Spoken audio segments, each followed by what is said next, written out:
Hey, yo, what up, everybody? What's good? This your man, Big Mike, checking in, Real Talk TV. All right, before I get into my topic, which is a very intense and serious topic, I want to say if you are not yet subscribed, hit that subscribe button, like the video, let me know what you think in the comments. If what I'm saying resonates with you in this video, feel free to share your stories with me or whatever. I really appreciate that a great deal. Yeah, and also hope you guys are doing well, hope your families are doing well, all that good stuff. All right. Now, this morning, I am going to get into a very serious topic. I know a lot of people have been struggling with this or are continuing to struggle with this. I struggled with this for myself for a long time myself, but I'm sharing this with y'all because I know it can help some people. I know there's people out there who are struggling with forgiving abusive family members, whether it's their parents or siblings or whoever it may have been. And I know what that feels like. I had abusive family members myself, and my advice to you guys is that, look, you got to forgive them, man. You got to forgive your abusive family members because, number one, it's not going to help anybody. It's not going to help you carrying that hurt, that pain, that anger throughout your entire life. At some point,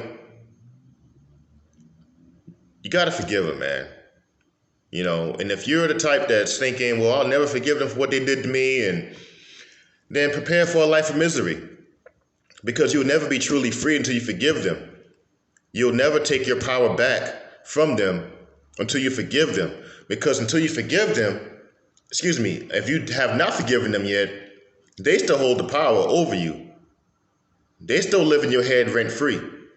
They're moving on with their lives, not giving a damn, and so you sitting here holding on to what they did to you years ago.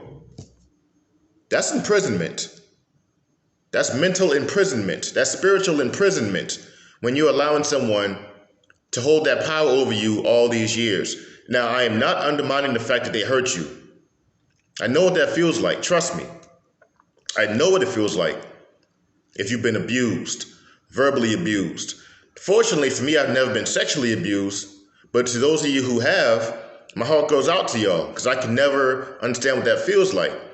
But I have had someone close to me who has been sexually abused when they were young. Someone very close to me. I won't say who for the sake of anybody knowing me, maybe watching this video, but someone very close to me has been sexually abused by someone who they looked up to. And I hurt for them. Even though it wasn't me, I hurt for them. But I myself have been physically abused a lot when I was young, verbally abused when I was young.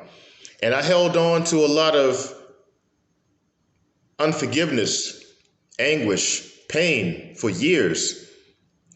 And it done nothing for me but just made me a bitter person. And until I learned to let it go. And see, here's the thing. Here's the misconception about forgiveness that I think some people get misunderstood. Is that if you forgive them, you have to reconcile with them. No, you don't have to. I have not read that anywhere in the Bible where it says you have to reconcile with someone who hurt you or caused you great pain. Forgiveness, all that means is you release the resentment, you release the anger, you release the revenge that you may have had on that person. And you move in peace. You go along in peace with the rest of your life. That does not mean you have to be friends with that person who hurt you. That does not mean you have to shake hands with them. Doesn't mean you have to be buddy-buddy with them. It means that hostility you had once for them, you let it go. You move on in happiness. Listen, one thing you got to understand about people who hurt you, abusive people, whether it was physical, sexual, or whatever the case may be, number one, they're sick. That's why they need to be prayed for, because they're sick. Normal people don't do that. Happy people do not do that. Hurt people, disturbed people do that. So understand that, and I'm not giving these people a pass either, so don't think that. I'm not giving these people who hurt you a pass or who hurt other people a pass, especially those who hurt kids. That's the one thing I struggle with. I'm not gonna lie. People who hurt kids, I despise them a great deal. I don't do people who hurt kids, man. Like if you hurt a kid, I don't know what to say. I mean, that's only for God to deal with. I'll keep my words to myself on that one. But people who do things like that, they've oftentimes been abused themselves and they're hurting themselves.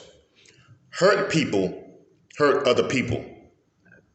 Happy people, people who got joy in their heart and love in their heart, don't go out of their way to hurt people, especially children. That comes from a dark place within them.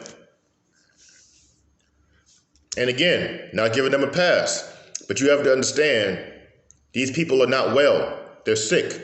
They're mentally and spiritually sick. So that's why they need to be prayed for, because only God can deal with those people, and he can deal with them a lot better than you can. Trust me, he can deal with them a lot better than you can. Now, I know that may not be the thing you may want to do. I understand it. You don't want to forgive people who hurt you. You want revenge. You want to hurt them. You want to kill them. You want something bad to happen to them. You want them to be punished for what they did. I understand it. Trust me. Trust me, I understand it. But that's out of your control. That's out of your control.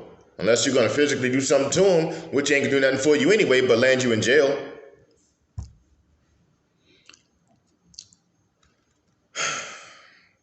To those of you who've been abused and those of you who are hurting, those of you who are in pain and you hide it with a smile, but you know every night you think about what may have been done to you and you're hurting, my heart goes out to y'all, man. Real talk.